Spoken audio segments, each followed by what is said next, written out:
Olá, boa noite. Boa noite e bem-vindos a mais uma live das terças-feiras. E especialmente para quem vai ver a gravação, o tema de hoje é sobre a influência dos pais na escolha profissional dos filhos. E este tema é um tema com que eu lido praticamente todos os dias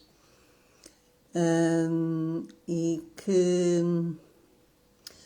traz uma carga muito grande de expectativas, muitas vezes expectativas irreais sobre os nossos filhos e que é importante conhecer a realidade para que seja mais saudável a escolha que muitas vezes vai nortear toda uma vida num campo profissional que é importante que realize porque de facto passamos muito tempo no trabalho e sem esse sentimento de realização torna-se muito frustrante e muito conflituoso até dentro de nós, não é? Quando conhecemos alguém que trabalha numa área e que brilha o olho quando fala, aí não há dúvidas, não é? Que de facto é a área certa, é a área em que a pessoa está. E desde crianças todos nós nos perguntam o que é que queres ser quando fores grande. E a resposta a esta pergunta, quanto mais pequeninos, mais genuína é. E muitas vezes vai mudando ao longo da adolescência. Houve uma fase que a minha filha mudava, tipo todos os meses, então eu já nem ligava, ou melhor, eu nem ligava sequer, porque para mim o importante é que ela fosse feliz a fazer o que ela quisesse. E de facto é uma área muito importante porque determina praticamente toda a nossa vida. E não é por acaso que cada vez mais pessoas agora se veem a quererem mudar de trabalho, a chegarem a uma altura da sua vida, ali por volta dos 40, não é? Em que começa a questionar e a pensar até no seu propósito, o que é que quer fazer com a sua vida, no seu trabalho e naquilo que quer contribuir. E isso é um aspecto muito importante, porque é necessário nos dias piores nós termos aquele desejo forte e de que sentimos que fazemos a diferença na vida de alguém só pelo facto de fazermos o que fazemos. Pelo menos é assim que eu vejo e que a maioria das pessoas realizadas se sente. Então, para hoje, eu trouxe aqui algumas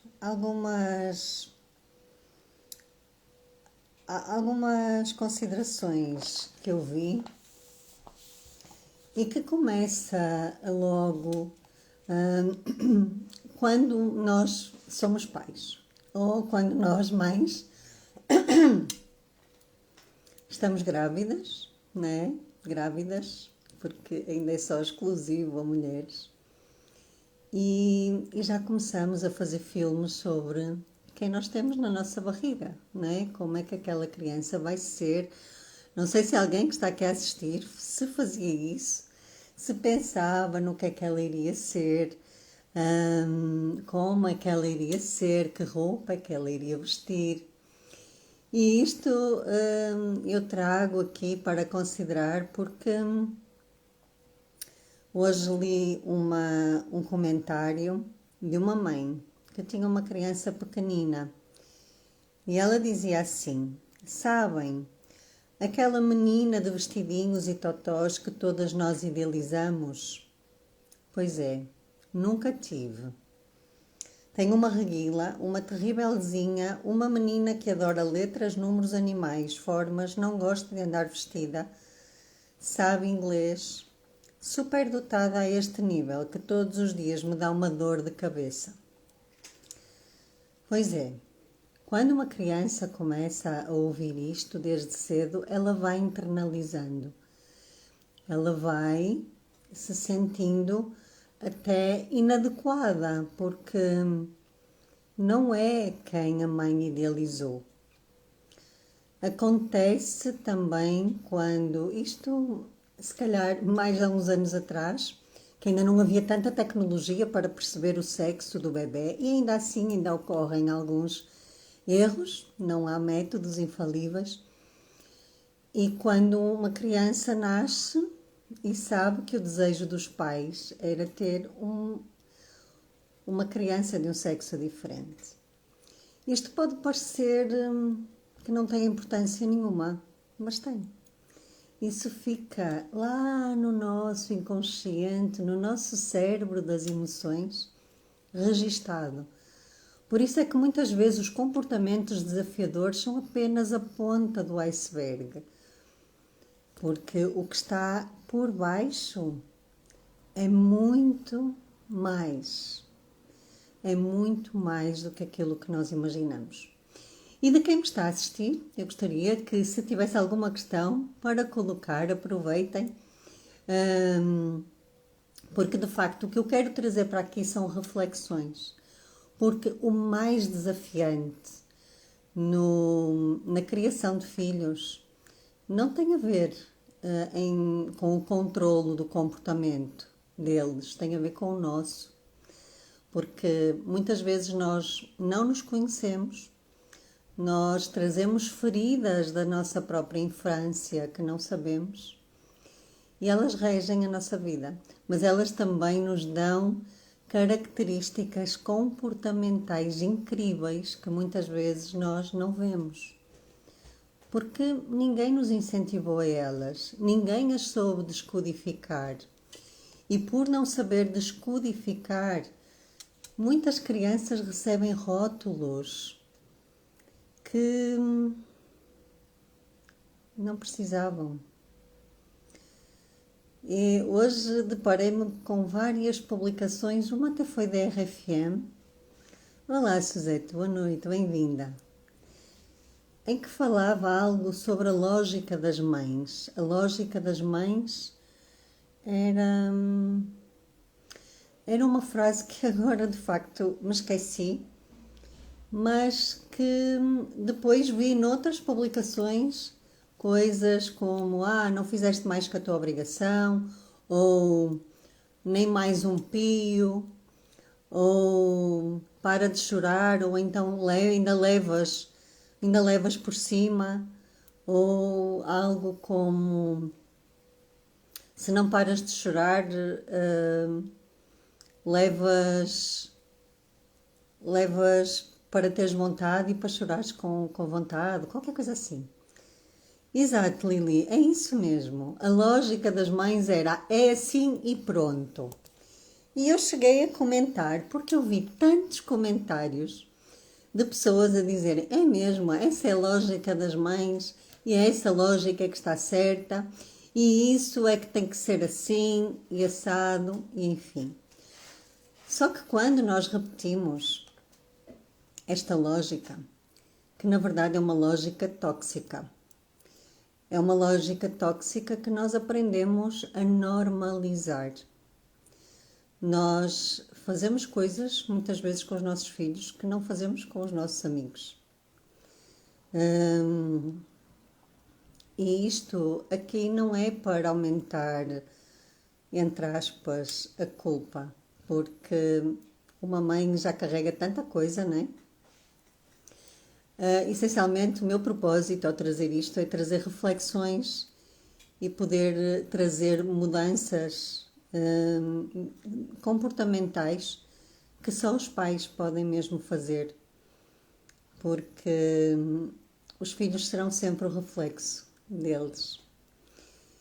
E eu comentava nessa lógica que achava interessante ver tanta gente de facto a concordar com isso, porque é nessa lógica tóxica que, que depois vai repetir-se na escola, vai repetir-se com um par abusivo, vai repetir-se com um chefe, vai repetir-se até com desconhecidos. E aí nós já nos insurgimos porque é violência. Mas quando é uma mãe a dizer, não é visto assim. E porquê? Porquê que será? Quando uma criança, tudo o que ela precisa e tudo aquilo que ela sabe e conhece é amor. Ela não sabe nada mais do que aquilo que é amor. E se ela tem um relacionamento que é tudo menos amoroso, com a primeira referência que ela tem, que é quem ela aprendeu a chamar de mãe e pai, ela vai achar que isso é amor. E não é por acaso que relacionamentos tóxicos e abusivos e de violência doméstica, e que nós vemos todos os dias, e bullying e afins, a raiz está muito mais em baixo. Porque muitas vezes a criança que sofre de bullying, ou a mulher ou o homem, não é? Porque isto aqui não há, os géneros não afeta todos. Muitas vezes eles não conseguem sair desses relacionamentos porque eles aprenderam que isso era amor. E muitas vezes quem está de fora e vê diz assim, mas como é que é possível aquela pessoa aguentar tanto tempo ali, naquele ambiente, e não sai, não consegue sair. Porque as primeiras referências que tiveram foram essas, não é? E por vezes há coisas pequenas, só que as crianças elas sentem muito, elas não é só aquilo que ouvem, é o tom de voz, é a forma, é até a energia, não é? E nós vivemos tempos, de facto, muito desafiantes, em que os níveis de stress estão ao mais alto nível, os desafios no trabalho também.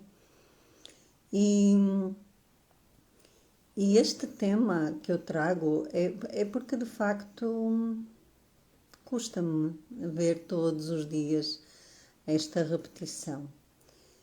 E eu gostava também de saber o vosso feedback, aquilo que vos vem à memória, porque eu gosto mesmo é de haver esta interação. De qualquer forma, eu tenho aqui outra questão de uma pessoa adulta que me disse assim, olha, eu queria ir para a área de desporto e a minha mãe não deixou, porque disse que era para meninos e não pude ir fazer os pré-requisitos para concorrer para a área de desporto. Sinto como se me tivessem cortado as pernas e que não segui o meu sonho na altura. Agora sinto que a minha vida poderia ter seguido outro rumo, que fico sem saber. Ela acabou por seguir a área da saúde, porque toda a gente dizia que era o melhor. E atualmente trabalha num ambiente tóxico. Faz cursos e mais cursos para ver se consegue progredir na carreira, para conquistar mais dinheiro, mas parece que nunca consegue nada daquilo que se propõe. É muito louco quando nós pensamos que tudo isto tem ligação, que tudo isto pode ser de alguma maneira minimizado. Não vou dizer prevenido, porque nós não conseguimos controlar tudo. Se há coisa que o ser humano não consegue é controlar nada. Mas se nós conseguirmos controlar a nossa própria vida, os nossos filhos vão sentir isso. e eles próprios vão ser mais fortes e mais felizes emocionalmente se os seus pais cuidarem deles próprios. E tive ainda outra questão, outra pessoa que me disse, olha, eu sempre quis trabalhar com pessoas, com o seu estado emocional, comportamento humano sempre me fascinou. O meu sonho era ser psicóloga e não fui por falta de média, na época era 18. E para não ficar parada, optei por gestão de recursos humanos e psicologia do trabalho. Apesar de o pai dizer algumas frases menos bonitas, de que ela ia ser assim uma doutora que não valia muito e comparava-a muito com o irmão, ela sente que apesar de tudo não sentiu a influência negativa do pai, mas aquela frase ainda fica a remoer.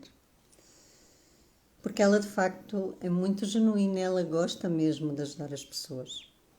Só que no seu trabalho ela perde-se no meio dos regulamentos e de todas as leis que ela precisa de fazer, e muitas vezes sente que em vez de ajudar a pessoa que tem à frente, ela tem é que olhar para as leis e seguir à risca aquilo que lá está, que muitas vezes nem se adapta à realidade.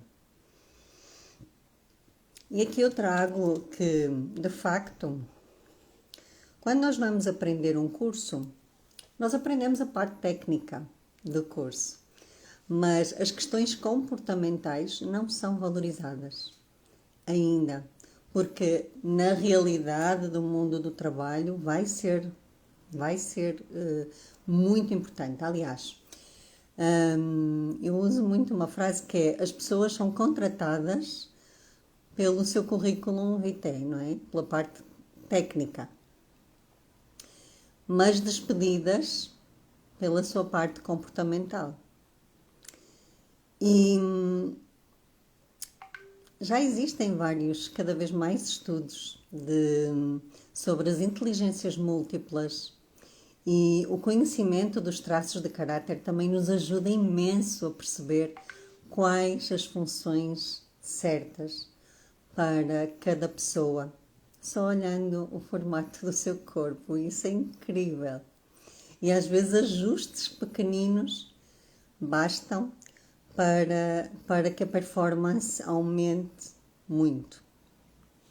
E isso tem a ver com as questões comportamentais, com as chamadas soft skills, que cada vez mais estão na moda, e as grandes empresas, as empresas do futuro, elas já contratam muito mais valorizando essas soft skills do que propriamente as questões técnicas, porque as questões técnicas nós aprendemos, basta ter a base e aprendemos. Mas sem dúvida que aqui o que muitas vezes, e o sistema de ensino ainda também não está preparado, tem a ver com as necessidades. Porque ainda não se olha para as necessidades da criança, olha-se para as necessidades e para as facilidades do adulto. Ou senão, para que é que serviriam os rankings das escolas? Estamos a ensinar competição, e já vimos que a competição não é boa, não é uma amiga. Porque, ainda continuando a história de há bocado, da lógica das mães, do é assim e pronto, é também assim que nascem as guerras, não é? E as guerras começam dentro de casa, porque uma guerra só existe cá fora, porque é reflexo do que existe dentro de casa e dentro de nós. Então, esta questão das emoções é importante. Primeiro, não as negar, deixá-las sair e permitirmos-nos sentir realmente a criança que nós fomos. E como é que nós nos sentiríamos quando os nossos pais queriam que nós fôssemos outra pessoa, outra criança? É que as crianças, elas só querem, crianças, adolescentes, Elas só querem ser amadas, elas só querem sentir-se vistas, elas só querem sentir-se adequadas, incentivadas naquilo que de facto elas fazem de bem. Porque não adianta também fazerem 20 coisas bem e uma errada, e muitas vezes os pais vão só apontar aquela que ela fez errado e não reconhecem as 20 que ela fez bem. A criança ela não consegue verbalizar o quanto isso a machuca. Mas como diz um autor que eu gosto imenso, o Dr. Gabor Maté, que estudou trauma,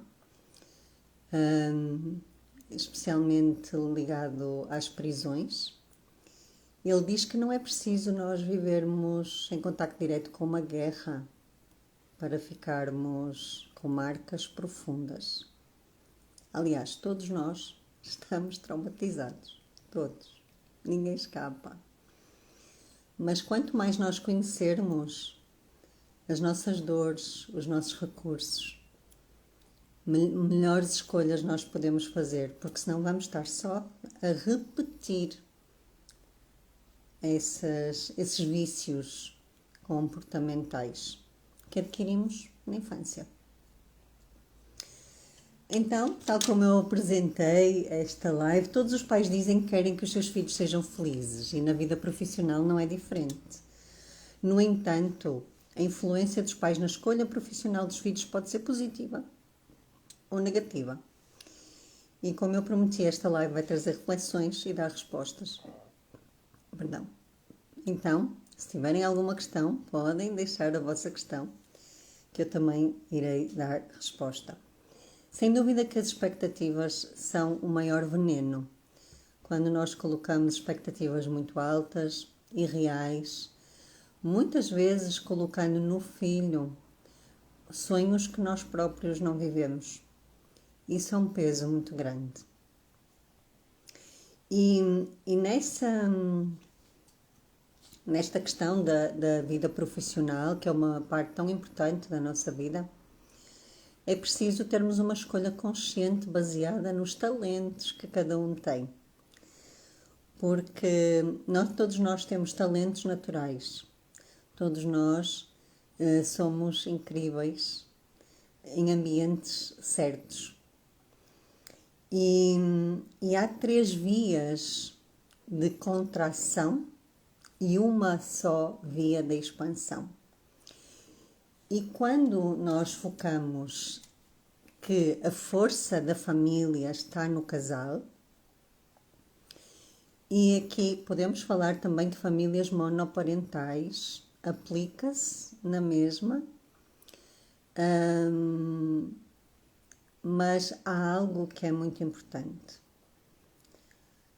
Por exemplo, quanto mais a união do casal, mas se estamos mais voltados para o passado, é como se o casal, na verdade, não vivesse como casal, mas a pensar mais na sua família de origem. E aí, o que é que vai acontecer com estes pais? Eles vão ver nos filhos a expectativa daquilo que não conseguiram fazer. E é como se quisessem que os filhos vivessem o sonho dos pais. Querem que os filhos sejam o seu projeto.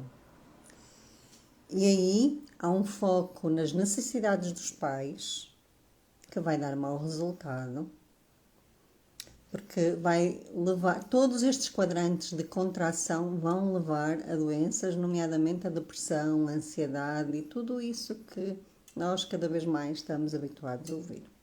E em casos mais graves até o suicídio. Mas só para não ser demasiado alarmista, vou ficar-me na frustração e na depressão. E aqui é como se o filho não vê o futuro, porque ele vive o sonho dos pais, ele vive para suprir as expectativas dos pais. Há uma excessiva cobrança, um peso muito grande em cima dos filhos e muita dependência emocional. E nestes casos é muito difícil os filhos seguirem para a vida e saírem da casa dos pais. E aqui há um indício muito forte que é os pais querem ser necessários na vida dos filhos. E quando os filhos não se sentem livres e autónomos e responsáveis para seguir para a vida, isto vai trazer muitas implicações no futuro. Depois há outro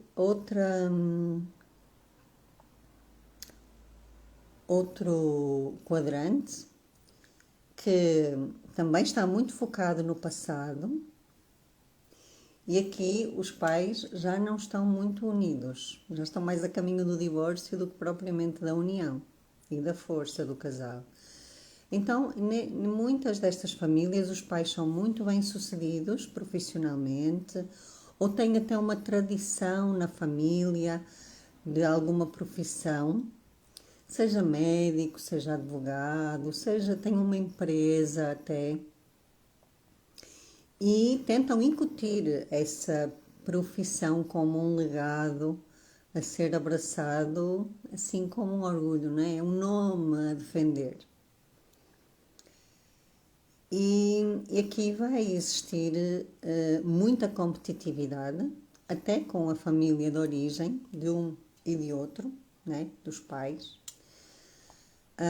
E é como se o filho só tivesse valor e só é amado se fizer aquilo que os pais querem. Então, há um foco na necessidade de manter o legado, que é um foco nas necessidades dos pais. Os filhos não têm essa necessidade. Muitas vezes eles nem querem. E, na maioria das vezes, os filhos fazem por agradar aos pais e até são bem-sucedidos, até fazem o curso que os pais querem, mas podem tornar-se muito frustrados ao longo do tempo. E é como se fizessem, por exemplo, uma licenciatura em medicina, vamos supor. Entregam o canudo aos pais e dizem assim, olha, já fiz o que tu querias, agora vou fazer o que eu quero. Só que há muito tempo de vida que se perde aqui, não é? Há muitas depressões e falta de vontade de viver. E é como se os filhos vivessem uma vida que não é deles. Há também muita dependência emocional. E são aquelas pessoas que pelos 40 anos entram numa crise existencial, colocam em causa o que fazem e por que fazem e querem dar uma reviravolta à sua vida e de facto viver uma vida com sentido, com propósito.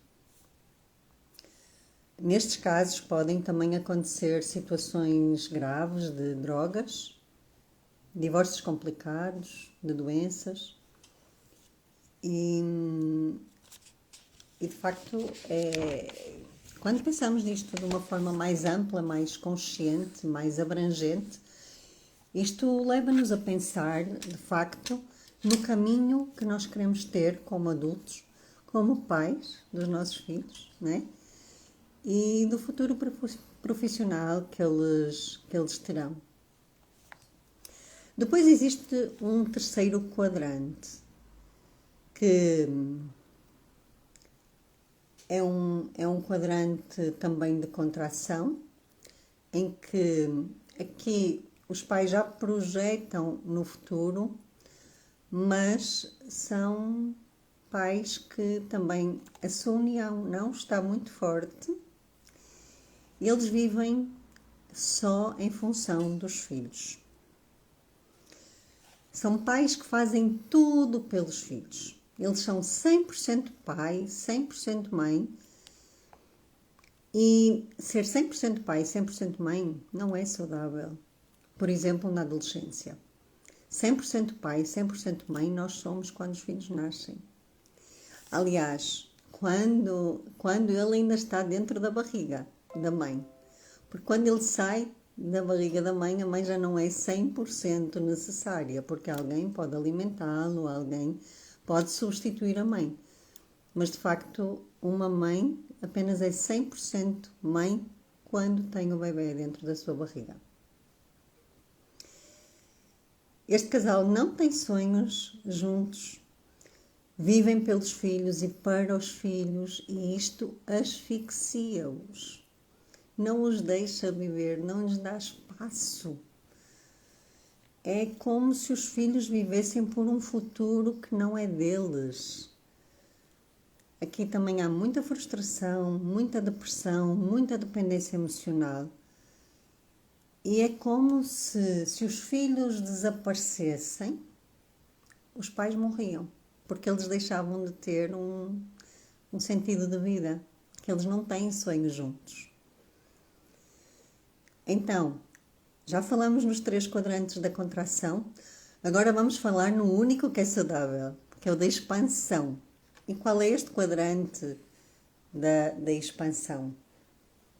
É um casal unido, com sonhos juntos, e o foco nas necessidades dos filhos em cada fase. São pais que conhecem as diferentes fases pelas quais há o desenvolvimento do ser humano, e os filhos são como um amor que transborda dos pais. Eles não estão ali para segurar nenhum casamento, estão ali sim para serem eles mesmos. Esta união do casal é orientada para o futuro. Então, estes pais incentivam os filhos a sonhar e a descobrir os seus talentos naturais. E está provado com já com vários estudos de que adolescentes felizes ganham mais dinheiro quando são adultos. E aqui os filhos têm opção de escolha, eles podem escolher e têm vontade de viver. Aqui há vida, há saúde, há escolhas saudáveis, não há dependência emocional e os pais aprendem a ser desnecessários. Porquê? Porque eles sabem que os pais, ser pai e mãe é uma função que acaba quando o filho se torna adulto e está capaz de viver a sua vida como adulto. Então, há desejo de vida, tanto no casal como nos filhos. E para construir este quadrante é como se fizessem assim uma cruz, e do lado esquerdo é como se tivessem o passado, a contração, e no lado direito o futuro. E cada um destes 4 quadrantes estão mais voltados para o passado. Para o passado, com a união do casal, temos os filhos que não veem futuro, porque vivem o sonho dos pais, muitas vezes vivem na casa dos pais, são dependentes dos pais. Quando os pais estão mais voltados para o passado e já há aqui alguns apuros na união do casal, é como se os filhos vivessem vivessem o sonho dos pais. Vivem um passado que não é deles ou que lhes foi dado, não é? E muitas vezes são pais muito sobrecarregados. Depois temos o terceiro grupo, que são os filhos que vivem por um futuro que não é seu, os que ficam asfixiados. Muitas vezes são pais e mães galinha que não dão espaço para os seus filhos. E tudo é focado nos filhos. Os pais não têm horizontes de futuro, não têm sonhos juntos, porque a sua união também já está fraca, né? E depois o único quadrante da expansão é quando há a união do casal e há uma visão de futuro. em que de facto são os pais tranquilos e confiantes do processo que eu criei no início da pandemia, em que ajuda a descobrir os talentos naturais que pais e filhos têm, a forma de viverem com mais qualidade de vida, com saúde, com escolhas saudáveis e caminhando para a vida, para o futuro. Então, quando nós vamos ver este quadrante, e para quem está a assistir, quiser refletir um pouco sobre em qual quadrante é que se encontra e só para dizer, estes quadrantes não são estáticos, ok? Nós podemos sair deles a qualquer momento, haja vontade para isso. Qual é que é o foco dos pais? Será que o foco dos pais está na família de origem? Será que está na união do casal? Ou será que está nos filhos? Podem responder aqui, se quiserem, se sentirem à vontade. Se depois quiserem perguntar-me por mensagem privada ou quiserem saber mais, também podem entrar em contato comigo depois da live. E o dinheiro que eu ganho, para que é que ele serve? Será que ele vai servir para entregar à família de origem? Ou será que é do casal? Ou será que é para os filhos? E os sonhos e desejos são focados em quem? Será que é na família de origem? Será que é no casal? Será que é nos filhos? Então, quando o casal tem sonhos, e isto acontece muito no quadrante da expansão, os filhos, eles veem o sonho que os pais realizam através dos seus olhos, são o seu reflexo. E aí os filhos sabem que podem desejar, que podem também querer realizar aquilo que os pais estão a realizar. Sabem que isso é o natural da vida. E sentem-se autorizados a desejar também. E é aí que nós construímos boas influências no futuro dos nossos filhos, inclusive o profissional. Não vamos impor nada, vamos sim deixá-los descobrir ou ajudá-los a descobrir. E com a análise corporal é sim uma ferramenta incrível que nos permite ver de facto quais são as inteligências múltiplas que nós temos e como melhor as podemos usar. Porque não adianta nós tentarmos que um peixe seja bom a subir às árvores. Ele nunca vai ser bom a subir às árvores. Ele é bom a nadar. É nesse ambiente que o peixe vai estar bem. É no oceano, a nadar, ou no rio, ou na água, o que for. Ele nunca vai ser bom, por muito que ele se esforce, nunca vai ser bom a subir às árvores. E o mesmo acontece com um passarinho. Um passarinho nunca vai ser bom a nadar. Então, é bom, cada pessoa é importante.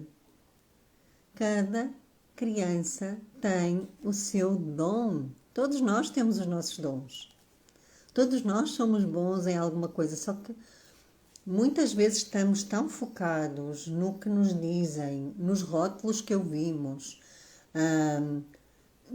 naquilo que nos dizem que não somos assim tão bons, em vez de nos focarmos naquilo que somos bons, nós não conseguimos andar para a frente. E é aí que os apuros acontecem. Então, aqui eu queria deixar 3 compromissos, que são os 3 compromissos com que nós devemos viver, que é saber quem eu sou. E é tão difícil, às vezes, saber isso. Só que a nossa mente, ela mente. O nosso corpo mostra a realidade. Aí não há dúvidas. E aí nós sabemos exatamente quem somos e aquilo que nós somos bons e aquilo que naturalmente nós fazemos bem. E quem os nossos filhos são, a sua essência. Quando dizemos, ele tem o temperamento do pai ou da mãe, ele sai a mim ou sai àquele, a verdade é que as personalidades não são genética. Elas são apreendidas e desenvolvidas no ambiente que a criança vive até aproximadamente aos 7 anos. E é aí que nós vamos descobrir a essência de quem os nossos filhos são. Quanto mais cedo, melhor. A partir dos 7 anos é possível fazer uma análise corporal e não adianta tentarmos controlar e querer que o filho seja mais isto ou mais aquilo, porque vai ser sempre a sensação dele. Descobrir os nossos talentos é outro dos compromissos. Para quê? Para colocar ao serviço da humanidade. Nós podemos sempre contribuir para que o sofrimento seja menor da pessoa que está ao nosso lado, a começar dentro da nossa casa. Não é? Como aquela frase da lógica das mães do início, que é o é assim e pronto, não precisa de existir. Nós podemos viver num ambiente que não é autoritário, mas que é condutivo, é gentil, é pacífico. Porque nenhuma criança aprende sob pressão, nem num ambiente estressante, onde ela não se sente bem. Está provado que uma criança, para aprender, ela primeiro precisa de se sentir bem naquele ambiente. Se ela não se sentir bem, não adianta. Interiormente, as suas emoções vão estar alteradas e ela não vai estar bem.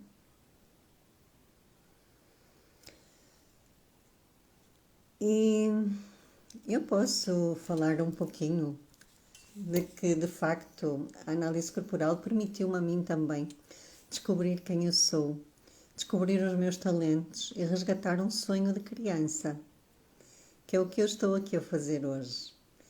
Toda a minha infância, adolescência e o início do meu trabalho foi muito focado na infância. Eu lembro-me que o primeiro trabalho da escola que fiz foi focado nos maus tratos infantis. Lembro-me de ter ido ao hospital de Guimarães e era um trabalho de grupo, mas que havia uma grande dificuldade dos próprios médicos a entenderem muito bem o que é que acontecia. E, de facto, agora eu consigo ver que o problema não está nas nossas crianças, nos nossos adolescentes, está no ambiente que eles estão. E a primeira referência são os pais. Então, se nós cuidarmos de nós como pais, se nós nos auto-educarmos, se nós compreendemos de facto os nossos medos, os nossos fantasmas, os nossos receios, nós vamos impedir que isso passe para os nossos filhos. E eu achava que gostava de ajudar as pessoas. Agora eu sinto que aquilo que eu faço é capacitar as pessoas para extrair o melhor de cada uma. A começar pelos pais, pelas crianças, pelos adolescentes. Porque a partir dos 7 anos é possível proporcionar uma melhor orientação na escolha profissional e saber como funcionam. E se o ensino ainda não está avançado na medida que é possível, os pais são responsáveis por isso, por promover isso, por a cada dia terem uma educação respeitosa em que os filhos aprendam em casa o que é respeito e que por isso eles consigam denunciar tudo o que não é respeito. Porque aí vai ficar tudo muito mais simples. A violência não vai aumentar, nem vai alimentar violência. E aí podemos estar a trabalhar para a paz, sem dúvida. Se os pais tiverem uma única coisa para fazer, na vida dos filhos é dar o suficiente e tornarem-se desnecessários. E ser desnecessário não é ser importante, não é deixar de ser importante, não é ser abandonado, nada disso. Ser desnecessário é pura e simplesmente dar autonomia com responsabilidade. Porque se tudo correr bem, os pais partem primeiro que os filhos. E para criar filhos autónomos, responsáveis, com energia, vontade de viver, realizar sonhos, que impulsionam para a frente, que sabem os seus talentos. E quando as crianças sabem os seus talentos, elas não aceitam qualquer coisa. E nós temos tanta coisa a aprender com eles. Então, de facto, nós conseguimos ter filhos preparados e motivados. E só para dar um pouquinho de cheirinho de traços de caráter, há traços de caráter que eles precisam de lidar com pessoas. Por exemplo, é o caso da minha filha. Ela ainda não sabe aquilo que vai fazer. Ela está no 12º ano, ainda está muito indecisa se vai para o ensino superior já ou não. Mas a única coisa que ela sabe é que ela precisa de um trabalho em que ela lide diretamente com pessoas.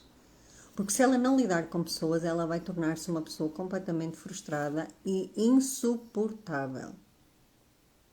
Por outro lado, há traços que precisam mais de estar sozinhos, de trabalhar sozinhos, ou seja, com a criatividade, ou seja, trabalhar com aqueles ficheiros de Excel chatos. Há traços que são especialistas nisso, a ver os pequeninos detalhes que outros traços não têm paciência. Mas nós somos uma mistura dos 5. E como mistura, nós podemos ter todos de uma maneira mais distribuída, que é o meu caso. Eu descobri que eu tinha uma empresa dentro de mim, capaz de criar, de comunicar, de liderar, de vender, de realizar nos mínimos detalhes e de estar aqui no palco a falar com vocês. E saber disto a partir dos 7 anos é libertador. Não foi meu caso, não é? Até porque eu aos 37 eu fiquei aposentada por incapacidade. E eu não sentia que eu estava incapaz de trabalhar, mas o meu corpo já não respondia. Então, isto vai afetar, de facto, todas as áreas da nossa vida. E uma simples análise corporal dá imensas respostas. Seja na vida pessoal, seja na vida profissional, seja até naqueles comportamentos repetitivos e viciados que nós temos, que continuamos a repetir desde a nossa infância. Faltam 3 minutos para eu terminar, por isso se alguém quiser deixar aqui uma pergunta, terei todo o gosto em responder. Se tiverem alguma questão a colocar, de toda a exposição que eu vim trazer, de todas as reflexões que eu trouxe. E aproveito também para fazer um convite. A base de tudo isto está na nossa autoestima. E está provado que mães com autoestima boa conseguem transmitir isso aos seus filhos, no geral. Então, a pensar nelas e de uma forma bem intimista, eu criei uma masterclass gratuita, online, amanhã, que se chama Autoestima Inabalável, onde os primeiros passos para saber como é que nós podemos melhorar a autoestima vão ser dados e vai ser muito personalizado e por isso estão convidados terei muito gosto em conhecê-los mais e em dar-me a conhecer também. Porque uma boa autoestima ajuda-nos a conhecer as nossas potencialidades, a reconhecê-las, a aplicá-las e a realizá-las. E eu sei que esta live pode ser um pouquinho desconfortável, especialmente as partes que eu falei no início. E pode ser de facto desconfortável ver e entender para quem é que nós estamos a viver. Mas é só assim que é possível escolher o quadrante da expansão. É possível só reconhecendo que nós podemos depois fazer ajustes. E os ajustes vão ser até sempre. Porque nós podemos sempre melhorar a cada dia. Então, o fluxo natural da família saudável é caminhar para o futuro.